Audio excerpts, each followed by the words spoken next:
नमस्कार दोस्तों, आप लोगों का मेरे चैनल पर स्वागत है। मेरा नाम अर्पित कुमार इलाहाबादी है। तो आज मैं आप लोगों को कुछ नई चीज़ें बताऊंगा जिससे मैंने आप लोगों को पिछले लेक्चर में प्रॉब्लम सॉल्विंग से रिलेटेड चीज़ें बताई थी। जहां मैंने आप लोगों को कई प्रकार की चीज़ें बताई थी कि प्रॉब्लम एक प्रकार का हमारा साइकोलॉजिकल थॉट्स होता है, जहाँ जो भी ऑब्स्टेकल होता है उसको हम पूर्ण करने का प्रयास करते हैं। मैंने कई सारी प्रॉब्लमों पर जिक्र करा था, चाहे वो हेल्थ की प्रॉब्लम हो, चाहे एजुकेशन की प्रॉब्लम हो, चाहे एटीट्यूड की प्रॉब्लम हो, चाहे बिहेवियर की प्रॉब्लम हो, चाहे सिंगिंग की प्रॉब्लम हो, चाहे डांसिंग की प्रॉब्लम हो, चाहे फैमिली की प्रॉब्लम हो, चाहे इंटेलेक्चुअल की प्रॉब्लम हो, चाहे रोमांस की प्रॉब्लम हो, चाहे माइंड की प्रॉब्लम हो, चाहे स्लीप की प्रॉब्लम हो, चाहे थिंकिंग प्रॉब्लम हो, चाहे एक्टर की प्रॉब्लम हो, चाहे सिनेमा की प्रॉब्लम हो, चाहे सोशल साइंस की प्रॉब्लम हो, चाहे ड्रग क्राइम की प्रॉब्लम हो, चाहे डीप फेक टेक्नोलॉजी की प्रॉब्लम हो, चाहे आईपीआर की प्रॉब्लम हो, चाहे चमत्कार जादू बागेश्वर बाबा के हों या जो और बड़े बड़े बाबा हैं उनकी बात हो, लॉ के बारे में कोई प्रॉब्लम हो, एडमिनिस्ट्रेशन की प्रॉब्लम हो, कल्चर की प्रॉब्लम हो, रिलीजन की प्रॉब्लम हो, लिंग्विस्टिक प्रॉब्लम हो, इमोशनल प्रॉब्लम हो, कम्युनिटी की प्रॉब्लम हो, इन्वायरमेंट क्लाइमेट चेंज की प्रॉब्लम हो, सस्टेनेबल डेवलपमेंट की प्रॉब्लम हो, वेस्ट मैनेजमेंट की प्रॉब्लम हो, इंफॉर्मेशन की प्रॉब्लम हो, पॉवर्टी की प्रॉब्लम हो, टेररिज्म की हो, रिलीजन की हो, कॉन्फ्लिक्ट की हो, पॉलिटिकल इशू हो, इलेक्शन इशू हो, स्टैम्पेड इशू हो, डिजास्टर मैनेजमेंट के इशू हो, फायर की प्रॉब्लम हो, बिजनेस की प्रॉब्लम हो, आईटी सल्यूशन की प्रॉब्लम हो, बग की प्रॉब्लम हो, या आर्टिफिशियल इंटेलिजेंस की प्रॉब्लम हो, cyber crime, cyber terrorism, cyber attacking, bullying, ये सब की प्रॉब्लम हो, टेक्निकल कोई इशू हो, ग्लोबल इशू हो, कोई जो इंटरनेशनल इशू हो, ट्रैफिकिंग हो, जीनोसाइड हो, मर्डर हो किसी का, लीगल प्रॉब्लम हो, इथिकल साइकोलॉजिकल मोरल प्रॉब्लम हो, माइग्रेशन की प्रॉब्लम हो, या समाज में जो और भी सारी चीज़ें हैं, कोई भी प्रॉब्लम हो, सिंपल प्रॉब्लम हो, कॉम्प्लेक्स प्रॉब्लम हो, इल प्रॉब्लम हो, फॉर्मेलिटी की प्रॉब्लम हो, फैक्ट की प्रॉब्लम हो, मैंने बहुत सारी चीज़ों पे बात करी थी, कैसे कैसे इनको दूर करेंगे, कौन कौन से तरीके बताए थे, इंट्रोस्पेक्शन का तरीका, बिहेवियरिज्म का तरीका, सिमुलेशन का तरीका, एक्सपेरिमेंट का तरीका, कंप्यूटर मॉडलिंग की व्यवस्था, डिकम्पोजिशन का तरीका, रूट एनालिसिस के बारे में मैंने आप लोगों को बताया था। तो आशा करता हूँ कि आप लोगों को पिछला लेक्चर मेरा साइकोलॉजी का पसंद आया होगा। तो आज उसी कड़ी को आप लोगों को मैंने साइकोलॉजी में प्रॉब्लम सॉल्विंग के बारे में बताया था, टेक्नोलॉजी के बारे में प्रॉब्लम सॉल्विंग को बताया था। तो आज हम लोग कंप्यूटर प्रॉब्लम सॉल्विंग के बारे में बात करेंगे कि कंप्यूटर साइंस में जो आप प्रॉब्लम देखते हैं, चाहे वो आर्टिफिशियल इंटेलिजेंस की प्रॉब्लम हो, या डीप फेक टेक्नोलॉजी की प्रॉब्लम हो, या जो डिजाइन ऑटोमेटेड सिस्टम होता है, या हम जो और भी यूज करते हैं ऑटोमेशन का, उसमें कोई कॉन्फ्लिक्ट हो गया, कोई एरर आ गई, कोई सर्वर इशू की प्रॉब्लम हो गई, या सिस्टम हैक करने लगा, या उस पर कोई जानबूझ के कोई ट्रोजन कर दे रहा है, या कोई ऑनलाइन साइबर अटैक कर दे रहा है, जो स्पाईवेयर हो गया, या साइबर बुलिंग हो गया, या और भी तमाम स्पीकिंग फिशिंग की प्रॉब्लम हो गई, या कोई ट्रैम वेबसाइट हो गई। तो ये सारी चीज़ें जो आप देखते हैं, ब्लॉकचेन टेक्नोलॉजी का जो इशू हो जाता है, एल्गोरिथम सही से वर्क नहीं करने लगता है, जो कंप्यूटर को रिटन इंस्ट्रक्शन के फॉर्म में चीज़ें दी जाती हैं उसका वो प्रॉपर यूज नहीं करता है। तो इन सारी चीज़ों के बारे में, इन प्रॉब्लमों को सॉल्व करने का मैं प्रयास करता हूँ। इन प्रॉब्लमों को सॉल्व करने के मैंने कई तरीके आप लोगों को बताए, बिहेवियरलिज्म पढ़ाई का बताया, डिकम्पोजिशन का तरीका बताया, सिमुलेशन का तरीका बताया। अब मैं आज आपको ह्यूरिस्टिक के बारे में बताऊंगा। ह्यूरिस्टिक का मतलब होता है कि जब आप अपने दिमाग में कोई काम को आसानी से सॉल्व करने का प्रयास करते हैं, जो कठिन तरीका है उसका कुछ ऐसा लूप होल्स ढूंढते हैं, ऐसा उसका कुछ शॉर्टकट ढूंढते हैं, ऐसा उसका कुछ तरीका ढूंढते हैं कि वो चीज़ अगर ना भी हो तो हमारा काम चलता रहे। जैसे हम इंडिया में जुगाड़ू काम बोलते हैं ना, कि अपना सरकारी काम है कर, प्राइवेट काम है कर लेंगे, इनका कोई भरोसा नहीं। जैसे गाँव में जिनके बिजली के बिल नहीं भरे होते हैं, वो कटिया चला के काम चला लेते हैं, या जिनको कोई काम नहीं मिलता है वो कुछ अपना प्राइवेट जुगाड़ू काम ढूंढ लेते हैं ताकि उनका काम न रुके, काम चलता रहे। तो ये जो टेक्निक्स हैं ह्यूरिस्टिक, ये उसी पे बेस है। ये टेक्निक एक प्रकार की मेंटल शॉर्टकट है, जहाँ अपने माइंड में आपको अगर सिलेबस नहीं याद हो रहा तो हम लोग यूनिवर्सिटी में जाते थे, प्रीवियस ईयर के पेपर लगा लेते थे और उसमें से आराम से क्वेश्चन फंस जाते थे और 92% 70% बच्चे बना लेते थे, और जो बेचारा पूरा पढ़ के जाता था वो 60% ला पाता था। तो ये ह्यूरिस्टिक का ही कमाल है, ये एक साइकोलॉजिकल थॉट्स है, जहाँ आप किसी चीज़ को मेंटल शॉर्टकट अपनाते हैं। ये वो सिचुएशन होती है जहाँ आप उसके करीब पहुँचने का प्रयास करते हैं, भला कि उसका प्रॉपर चीज़ नहीं। जैसे अब कंप्यूटर में बहुत सारे प्रोग्राम हैं, आप मान लीजिए पूरा यूज नहीं करना चाहते हैं सॉफ्टवेयर प्रोग्रामिंग, तो आप कंप्यूटर की शॉर्ट की डाल देते हैं कि Ctrl+C तो कॉपी हो गया, पेस्ट करना है तो Ctrl+C, इससे जो आपका फंक्शन है वो काम करता रहे कंप्यूटर में। अगर आप इसको एजुकेशन में देखें तो जो पेपर होते हैं वो अगर आपको पूरी चीज़ें नहीं समझ में आती तो आप PYQ लगा लेते हैं। PYQ मतलब प्रीवियस ईयर के क्वेश्चन, उससे आपको अंदाज़ा लग जाता है कि एग्जामिनर के माइंड को, कि एग्जामिनर के फेवरेट इलाके कौन से हैं, आप उन पे ही तैयारी करते हैं और वहीं से क्वेश्चन आ जाते हैं और आप जल्दी सेलेक्ट हो जाते हैं। और एक बंदा वहीं बहुत सारा पढ़ाई करता है, वो दिन भर मेहनत करता है लेकिन फिर भी उतने नंबर नहीं ला पाता है। मैथमेटिकल की दुनिया में देख लें तो जब कभी बहुत ज़्यादा सल्यूशन बड़े हो जाते हैं, लेंदी हो जाते हैं, कॉम्प्लेक्स हो जाते हैं, तो उसको कम करने के लिए हम एप्रोप्रिएशन का यूज करते हैं कि हम उसके करीब पहुँचें। जैसे 7 होता है तो हम तुरंत 49 के करीब पहुँचने के लिए 88 64 लगाएंगे, या हम उसके जैसे 2 है तो हमको 100 नहीं पता तो हम उसके 2 पॉइंट के करीब पहुँचने का 80 पहुँच जाएंगे तो हमको 20। तो इस तरीके से आसानी होती कि अप्रॉक्सीमेशन की वैल्यू लगा के हम वहाँ तक पहुँचने का प्रयास करते हैं। ये एक तरीका है जहाँ आप किसी चीज़ को सब्स्टिट्यूट करते हैं। जैसे हमारा कॉन्ट्रैक्ट जो होता है सेक्शन 62 में IPC में दिया, इंडियन कॉन्ट्रैक्ट एक्ट में दिया है, तो वहाँ अगर हम एक्चुअली कॉन्ट्रैक्ट को नहीं फुलफिल कर पाते तो हम कोई दूसरा उसी से मिलता जुलता एग्रीमेंट कर लेते ताकि हम उसके आसपास तो रहें। तो ये जो सब्स्टिट्यूशन का मेथड है आप इसको भी साइकोलॉजी से देख सकते हैं। तो ये सब आपके सोचने के ऊपर है। मान लीजिए आपकी कोई एक गर्लफ्रेंड है, वो आपसे बात नहीं कर रही, नाराज़ है, तो आजकल वो ना एक कहावत चली है ना, तू ना सही कोई और सही, तू ना सही कोई और सही, मिलेंगे लाख हंसी, तुम इस दुनिया में तू ही अकेली तो नहीं। तो वो चीज़ है कि तू ही अकेली नहीं है, एक गई तो दूसरी आ जाएगी। मतलब को हमको शॉर्टकट ढूंढना है, हमको जो उससे बात करने में तू नहीं बतियाएगी कोई दूसरी बतियाएगी, तू नहीं आएगी कोई दूसरी आएगी। ऐसे चीज़ें हैं। अगर मान लीजिए हमको कोई सरकारी MBBS की डिग्री नहीं दे रहा तो हम उसी का काम चलाऊ काम प्राइवेट से कर लेंगे। कोई ला की हमको डिग्री नहीं दे रहा तो हम काम चलाऊ ला पढ़ लेंगे। ऐसे हमको कोई पढ़ाने नहीं दे रहा तो हम खुद का प्राइवेट अपना खोल के पढ़ाएंगे। जैसे मैं आप लोगों को पढ़ा रहा हूँ, जहाँ भी पढ़ाने जाता हूँ वो यही कहते हैं तुमको पढ़ाना ही नहीं आता, तो अब मैं यही कर रहा हूँ कि देखते हैं हमको पढ़ाना नहीं आता कि तुमको खुद नहीं पढ़ना आता या तुम नहीं हमको कुछ समझ रहे, तो कोई बात नहीं, ये तो लौंडे डिसाइड करेंगे ना कि हमको क्या आता है क्या नहीं आता। तुम्हारे कहने से थोड़े हम मास्टर बन जाएंगे कि टीचर ट्रेनिंग प्रोग्राम चला के तुम अपने को महारथी समझ रहे हो। तो कहा हम लोग 25 साल से घास छोल रहे हैं क्या? तो ये सब चीज़ें आप लोग को समझना है। संसार बड़ा क्रूल है, आप जो भी काम करना चाहेंगे वो लोग आपको आसानी से नहीं देंगे।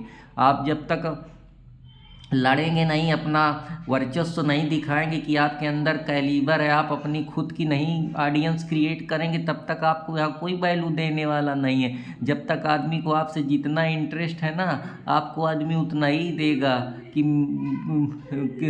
क्या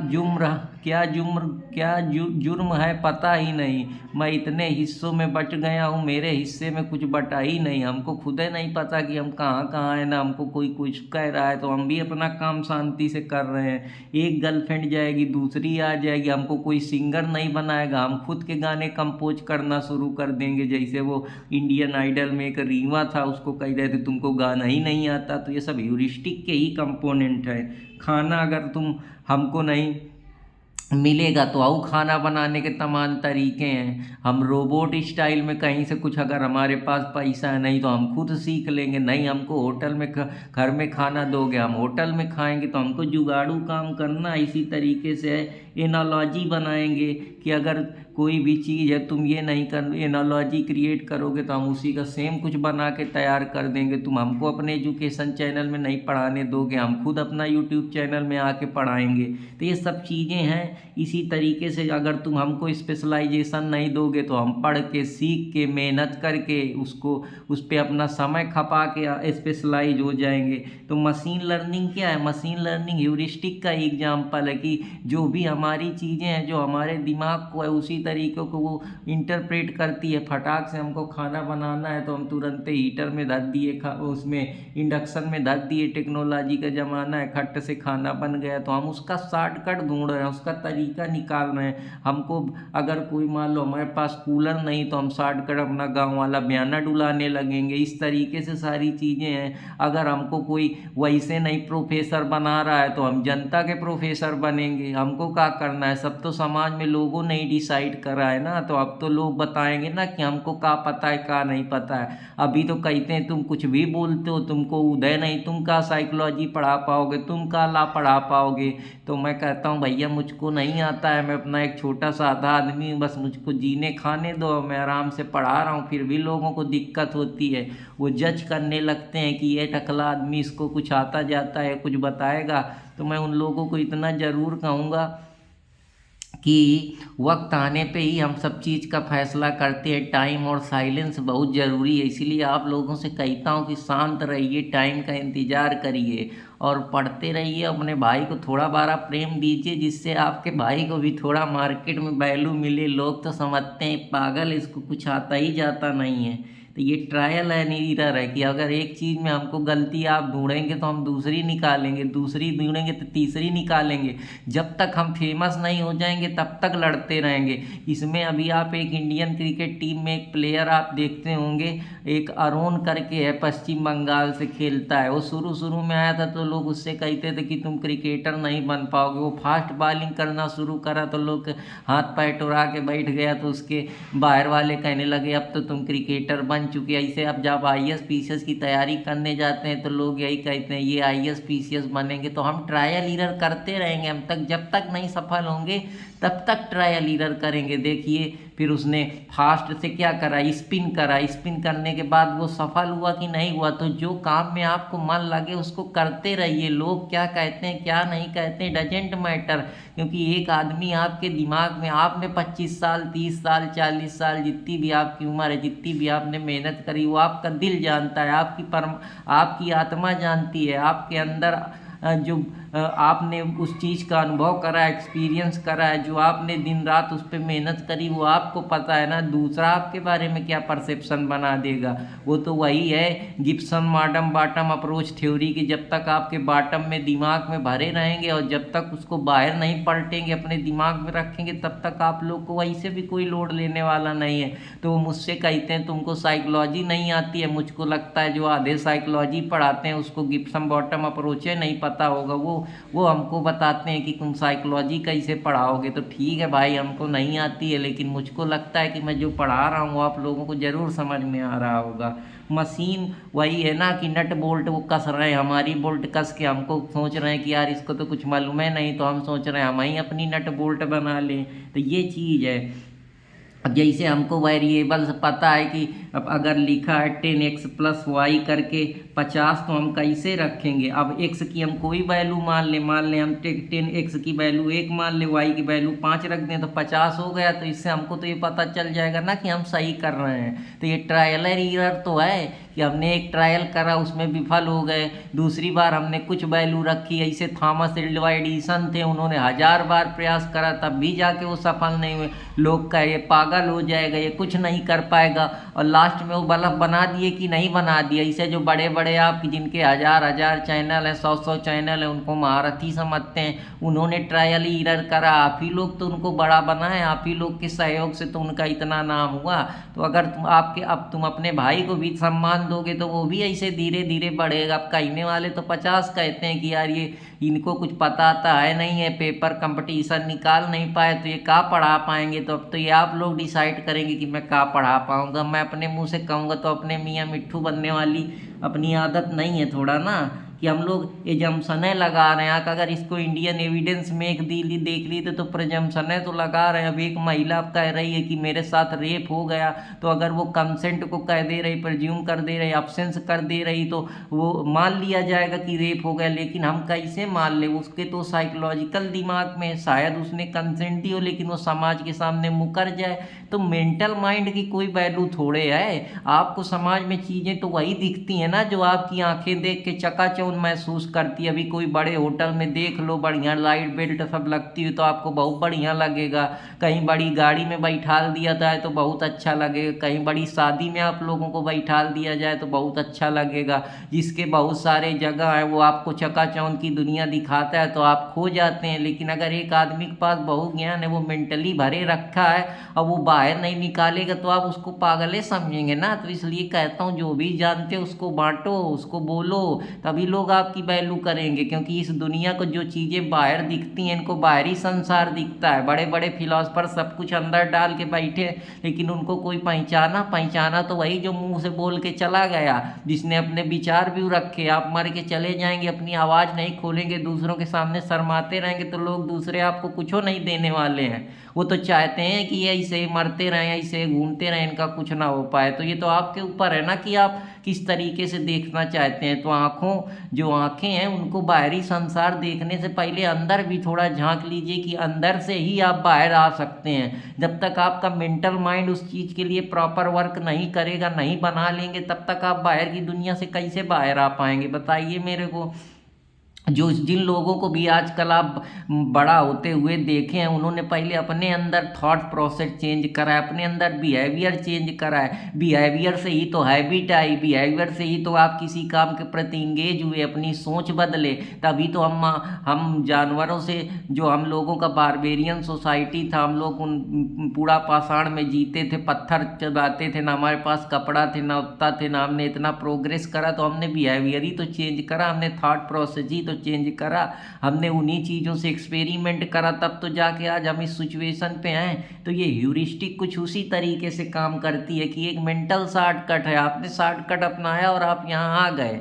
तो बस इन चीज़ों को आपको ध्यान रखना है। जैसे लाम 114 का प्रजम्पशन लेते हैं, तो ये सारी चीज़ें हैं। मुझे तो लगता है जो पढ़ाते हैं वो इतनी सारी इंटरलिंकेज है। कल ने जो अपने कहते हैं कि मैं साइकोलॉजी का टीचर हूँ, बाकी ये तो वक्त बताएगा कि कौन कितना बड़ा टीचर है। तो समय समय की बात होती है दोस्तों, फॉरवर्ड और बैकवर्ड लुकिंग होता है कि आप अपने फॉरवर्ड देखें कि आज से मुझको 25 साल बाद कहाँ जाना है। 3 प्रकार की सोचें होती हैं। एक आदमी होता है कि मुझे आज का मिल जाए, कि आज का मेरा खाना कैसे चले।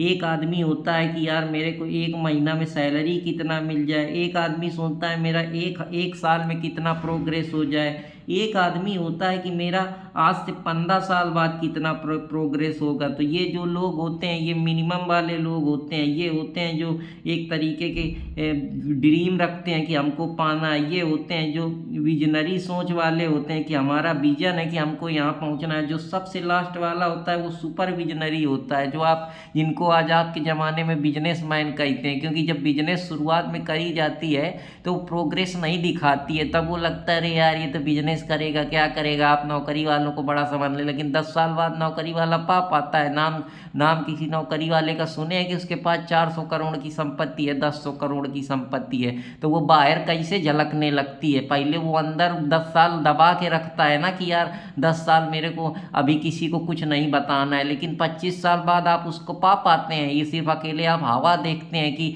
आप जिस गाड़ी के लिए तरसते हैं बैठने के लिए, वो 10-10 20-20 गाड़ी उसके दुआरे खड़ी होती हैं। तो अब ये सोच आपकी है कि आप किस तरीके से सोचते हैं और कहाँ तक आपको जाना है। दूसरों की गुलामी करनी है या खुद को अपना कुछ करना है, खुद के लिए कुछ बनाना है। तो अगर आपको साम्राज्य बनाना है तो आपको मार्क्सिज्म अप्रोच के साथ चलना पड़ेगा कि आपको means of acquire capital acquire करना है, पूंजीवाद सोच के साथ बढ़ना होगा। लेकिन अगर आपको किसी की गुलामी करनी है, नौकरी करनी है, तो फिर आप अब उस तरीके से सोचें, और सब चीज़ें आपके बिहेवियर पे ही डिपेंड है। ये बिहेवियर पे ही आपकी प्रॉब्लम सॉल्विंग है। अगर आप बिहेवियर अच्छा रखेंगे तो आपकी प्रॉब्लम सॉल्विंग ऑटोमेटिक हो जाएगी।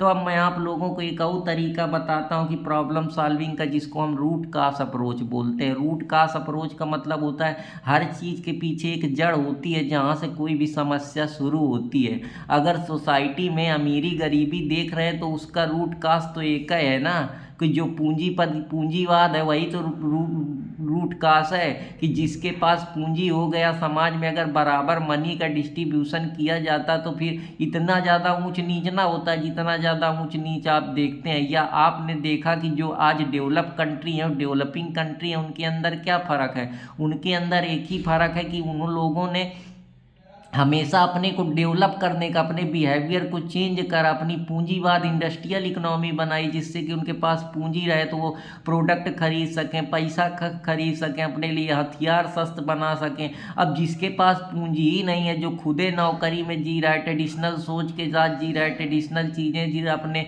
माइंड को नहीं चेंज करा, वही तो पीछे रह गया। इसीलिए तो हम कहते हैं जो आज हम यूनाइटेड नेशन देख रहे हैं वो रूट काज अप्रोच पे ही तो बेस्ड है। कि उसका रूट काज क्या हुआ? वर्ल्ड वार ना हुआ होता तो आज जो आप लिबरलाइजेशन, प्रोटाइजेशन, ग्लोबलाइजेशन देख रहे हैं, ये इकोनॉमी ना ही होती।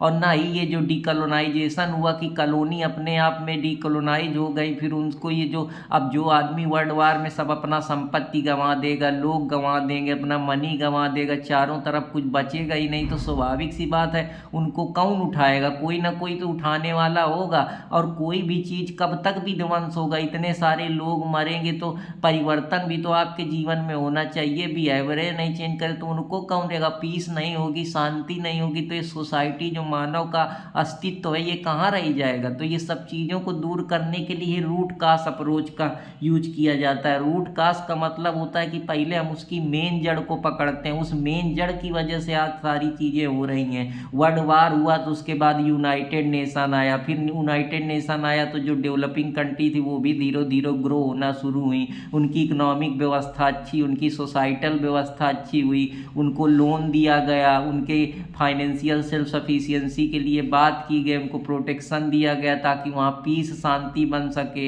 एक कोड ऑफ कंडक्ट बनाया गया कि हाँ ये इंटरनेशनल पीस को मेंटेन करेगा। डिप्लोमेसी आई, ये सारी जो चीज़ें पढ़ते हैं जो आजकल हम, economic diplomacy, political diplomacy, multiple जो हमारे अलाइनमेंट या cooperation, TT agreement, MU sign होते हैं, अगर ये सारी चीज़ें एक रूट काज न पैदा होता तो उसकी वजह से हम कैसे आज यहाँ तक पहुँचते? तो ये रूट काज एक प्रॉब्लम सॉल्व करने का तरीका है। जैसे अभी कुंभ में भगदड़ मच गई, तो अब कुंभ में अगर भगदड़ मच गई तो उसके लिए कौन जिम्मेदार है? उसका रूट काज क्या है? कि ज़्यादा भगदड़ होने का रूट काज यही है कि तुम लोगों ने अगर इतने लोगों को वहाँ बुलाया तो व्यवस्था होनी चाहिए। मतलब कहीं ना कहीं इसका रूट काज क्या है? कि पॉपुलेशन का ज़्यादा ओवर क्राउडेड हो जाना। तो ओवर क्राउडेड कहे करी, एक जगह अगर आप लोगों ने वो लगाया था बांध तो उसके 3-4 जगह अलग अलग डाइवर्जन रूट के करने चाहिए। तो अब इसके कई रूट कारण हो सकते हैं जो हम रूट को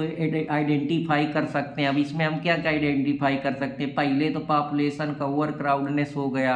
दूसरा, इतनी ज़्यादा पॉल्यूशन अगर हो गई तो वहाँ सारी व्यवस्था होना चाहिए, एडमिनिस्ट्रेशन सपोर्ट होना चाहिए, पर्सोनल वहाँ पे होना चाहिए, वहाँ प्रॉपर देख रेख होनी चाहिए, डाइवर्जन होना चाहिए रूट का, उतने लोगों को बुलाया जाना चाहिए जितने सारे लोगों को वहाँ पे जगह, अगर जगह नहीं है तो कुछ लोगों का आह्वान करना चाहिए, वहाँ और ज़्यादा पुलिस फोर्स लगानी चाहिए और व्यवस्था करनी चाहिए। तो एक चीज़ से हम जो कड़ियाँ जोड़ते चले जा रहे हैं उस रूट काज को अपनाते चले जाएं। जैसे मैं चैन लिंकिंग वाली फिलॉसफी आप लोगों को रेसिस्टेंडियन एविडेंस एक्ट में बताता हूँ, या सिग्नल डिटेक्शन थ्योरी के बारे में मैंने साइकोलॉजी में बताया था। तो ये सारी चीज़ें उसी पे बेस्ड हैं। तो आशा करता हूँ कि ये रूट काज अप्रोच पे बेस होती हैं कि हमको देखना पड़ेगा कि हमारा रूट काज है। अब जैसे कोई आईटी ऑपरेशन बेहतर नहीं परफॉर्म कर रहा तो कहे नहीं परफॉर्म कर रहा है, इंफॉर्मेशन टेक्नोलॉजी मतलब उसका प्रोग्रामिंग सही नहीं काम कर रहा है, उसमें कोई रूट की प्रॉब्लम हो गई है, या वो जो बग है उसमें प्रॉब्लम हो गई है, या हैक कर रहा है, या कोई सर्वर प्रॉब्लम हो रही है। तो हमको रूट काज उस टेक्नोलॉजी के समझने पड़ेंगे कि हमारा जो लैन वैन एरिया है वो प्रॉपर काम कहे नहीं कर पा रहा है, कोई हमारे सिग्नल को डिटेक्ट तो नहीं नहीं कर लिया है, कहीं से हमको ब्लॉक तो नहीं कर दे रहा है, या कोई उस पर जानबूझ के कोई इथिकल जो आजकल इशू होते हैं, इथिकल क्राइम होते हैं या साइबर क्राइम होते हैं, जैसे आजकल बोट अटैक चल रहा है। तो ये सारी चीज़ें मैन्युफैक्चर में है कि अगर आपको रूट काज पता चल जाएगा कि यार मैं अगर कोई मैन्युफैक्चर कर रहा हूँ तो मेरे को रूट काज क्या है कि मैं ऐसी चीज़ मैन्युफैक्चर करूँ जो सब लोगों तक पहुँच सके, सस्ते रेट पे पहुँच सके, तो मैं अच्छे से डिज़ाइन करूँ जिससे मेरी कास्ट बचे, ज़्यादा से ज़्यादा प्रॉफिट के लिए मैं काम करूँ। तो मैन्युफैक्चर में आप देख सकते हैं एक्सीडेंट में कोई भी रूट काज है तो पहले प्रिवेंशन की फिलॉसफी अपनाएंगे। अगर प्रिवेंशन हो जाएगा या डायग्नोस को समझेंगे, जैसे कुंभ मेला में हमने उसके लक्षण को समझा कि कमी क्या थी, ऐसे एक्सीडेंट में हम उसके लक्षण को जानेंगे, डायग्नोस करेंगे एक्सीडेंट क्यों हुआ।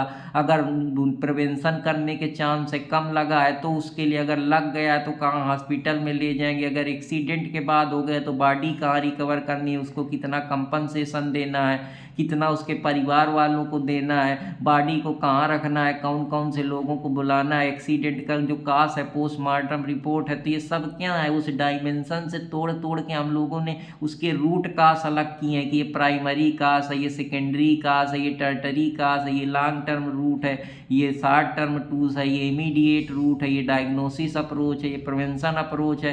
तो ये एक प्रकार से जो अप्रोच है उसके हम अलग अलग मेथड निकालने का प्रयास कर रहे हैं। अब जैसे एविएशन वाली कांड हो गई तो प्रिवेंशन देखना चाहिए, उसकी पूरी जांच करनी चाहिए कि क्या हो गया जो जहाज़ खराब हो जाती है, कहीं न्यूक्लियर वार हो गया या न्यूक्लियर प्लांट में जैसे हम लोगों ने अपने यहाँ देखा था मिथाइल आइसोसाइनेट हमारे भोपाल गैस ट्रेजेडी में हो गई। तो अगर वहाँ प्रिवेंशन होता, प्रॉपर देख रेख होती, सारी व्यवस्था होती, लोग जितने लोगों को काम था उतने ही होता, प्रॉपर सिलेंडर लगे होते, उनका समय समय पे चेकिंग स्क्रूटनी होती, तो शायद ये कांड ना होते। मेडिकल डायग्नोसिस में अगर आपको कोई मान लीजिए बीमारी है, आप उसका ध्यान नहीं दे रहे तो बीमारी के कारण क्या है, डॉक्टर से मिलिए। वो अगर प्रिवेंशन की है तो वो दवाई देगा, उसको सही करेगा। अगर उसका कोई इलाज कराना है तो सर्जरी करेगा, सर्जरी के बाद के कासेस देखेगा कि अभी कितनी स्वेलिंग है, कैसे सही करा जाए, क्या करा जाए। इसको आप कहीं भी लगा सकते हैं, सोसाइटी में लगा सकते हैं। कोई प्रॉब्लम है, टेररिज्म की प्रॉब्लम है, हिजैकिंग की प्रॉब्लम है, मनी लॉन्ड्रिंग की प्रॉब्लम है, करप्शन की प्रॉब्लम है, आप कहीं भी यूज करिए। इंटरनेशनल कोई इशू है वहाँ करिए, कोई डिजास्टर का केस है वहाँ यूज करिए। तो मैं आप लोगों को सिर्फ साइकोलॉजी नहीं पढ़ा रहा हूँ। जो लोग कहते हैं कि मुझको साइकोलॉजी नहीं पढ़ाना आता, अभी वही जाके इन चीज़ों को अपने यहाँ रिप्लिकेट करेंगे, फिर ज्ञान देंगे, क्योंकि उनके पास ज़्यादा यूटिलिटी है, ज़्यादा जनता है, तो ज़्यादा उनको तुरंत वायरल हो जाएंगे। मेरे पास कोई है नहीं, तो मैं जितना ज्ञान जानता हूँ उतना ही बांट सकता हूँ। तो ये सारी चीज़ें हैं। और फिर वो कहेंगे कि ध्यान से देखिए, ये नया कॉन्सेप्ट हम ले आए, हमारे यहाँ 1 मिलियन सब्सक्राइबर हो गए, 10 मिलियन सब्सक्राइबर हो गए, 80 मिलियन सब्सक्राइबर हो गए। बड़े चौड़िया के कहेंगे, बच्चे भी माँ कूद कूद के हंसेंगे, वाह मास्टर साहब, वाह मास्टर साहब। और जो एक्चुअली में आप लोगों को कुछ दे रहा है उसका नाम गुम हो जाएगा। जैसे आज बेल हुई, कल खेल हुई, कोई नया सिंगर गाएगा तो उसकी वैल्यू थोड़े होगी, लेकिन कोई बड़ा सिंगर उसी का गाना चुरा के पवन सिंह गा दें या कोई खेसारी लाल गा दें तो वो रातों रात स्टार बन जाएगा। वो कहाँ हेरा जाएगा वो पता नहीं चलेगा। तो मैं जानता हूँ ये सब चीज़ें होती हैं, लेकिन वही है ना, अब हम लोगों को कोई मौका इस वजह से नहीं देगा क्योंकि हम लोग खुद उनकी जाब खा जाएंगे। उनको ये मालूम है कि यार जो भी आदमी इतना कुछ अगर मेहनत करके पढ़ा रहा है आपको एक कैमरे में, सिंपल से फ़ोन में, और आप लोगों को अच्छी चीज़ दे रहा है तो उस पर रिसर्च करके आया होगा। उनको क्या है, अब पैसा खा खा के जब आदमी मोटा हो जाता है तो काम करने का मन नहीं करता है। इसीलिए सबको सरकारी नौकरी चाहिए कि एक बार बैठ जाएंगे पद में तो फिर कुछ काम करने का मन करेगा नहीं। तो जान के बूझ के ऐसा करते हैं। अब वो उनको अगर कुछ पढ़ाना भी होगा तो फटाक से बेयर एक्ट लाएंगे, वही जो दिया है 4 पॉइंट फटाफट, हाँ देखो बच्चों सेक्शन 63 में ये दिया है, 64 में ये दिया है। अगर अब उनसे पूछ लोगे कि बेरी सिंगर मॉडल के बारे में बता दो, बैंक्रफ्ट मॉडल के बारे में बता दो, टेवलो के बारे में बता दो, तो उनको नहीं पता होगा क्योंकि वो उतनी गहराई तक घुसे ही नहीं, तो वो क्या बताएंगे। तो यही सीधे 16 मॉडल के बारे में बता दो, नहीं मालूम, क्योंकि कभी बैठ के चौड़िया के इतना पैसा बना लिए हैं, जितने बड़ी बड़ी इंडस्ट्रियां हैं सब यही तो कर रही हैं। और जो नया लड़का आता है उनको कोई सपोर्ट थोड़े करता है, क्योंकि जानते हैं कि वो भी कल को फेमस फेमस हो जाएगा, हमारा कंपटीटर बन जाएगा। तो ये सोच आज से नहीं है, कार्ल मार्क्स आज से 10 साल पहले कर गया था कि जो मीन्स ऑफ प्रोडक्शन एक्वायर कर लिए हैं वो हमेशा जो डिप्राइव क्लास होती है उनका शोषण करती है। जो पॉलिटिकल में बड़े बड़े मंत्री हैं, 80-80 हज़ार करोड़ रुपया बनाए हैं, आप लोगों को सिर्फ ढेंगा दिखा देते हैं कि अभी इतने सारी वैकेंसी देंगे, इतनी सारी देंगे। आधे से ज़्यादा वैकेंसी में तो उन्हीं लोगों का वो रहता है। तो वैकेंसी जो आएंगी वो आधी पैसे से भरी जाएंगी, जो उनके चाचा यार बैठे हैं इंटरव्यू में वो भी उन्हीं के वो करेंगे। तो आप लोगों को तो बस जिया उन्हीं के लिए लगे हुए हैं, हो गया तो ठीक है, नहीं हो गया तो ठीक है।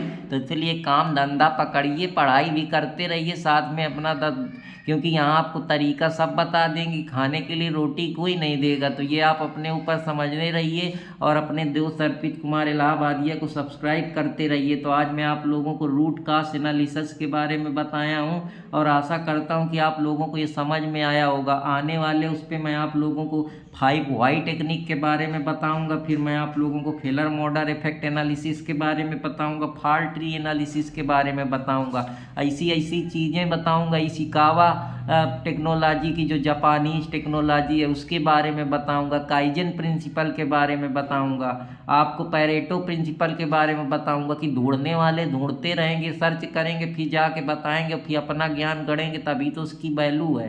तो हमको साइकोलॉजी पढ़ाने नहीं आती, इसीलिए तो हम साइकोलॉजी पढ़ा रहे हैं ताकि सीख जाएं साइकोलॉजी पढ़ाई कैसी जाती है, अल्लाह पढ़ाया कैसे जाता है। कहीं जाते हैं तो कहते हैं कि भैया आपको कुछ आता ही नहीं, अभी आप ट्रेंड नहीं है, आप अभी नहीं पढ़ा सकते हैं। तो ये सब चीज़ें होती हैं दोस्तों, इसीलिए कहता हूँ कि ग्राउंड रियलिटी को सोचना शुरू करो। जो आप लोगों को ऊपर ऊपर बुन बुन के आपको फर्जी का मोटिवेशन चला चला के 30-30 हज़ार करोड़ बना दिए, थोड़ा तो आप बुद्धि लगा लीजिए। अब आप उनके कोर्स खरीद रहे हैं, ये तो जाके आप किसी से भी कहीं से किताब ले के पढ़ सकते हैं। कोर्स के लिए इसमें कौन सी बड़ी ज़रूरत है। और कोई ऐसा टीचर पकड़िए जो मनी माइंडेड से ज़्यादा आपके भविष्य के लिए प्रेरित हो, आपके कुछ सिखाना चाहता हो, कुछ समाज को बताना चाहता हो। तो फिर मिलूँगा, तब तक अपनी जिह्वा को पवित्र करते हुए एक बार प्रेम से बोलिए राधा रानी की जय। जय हिंद दोस्तों, जय भारत।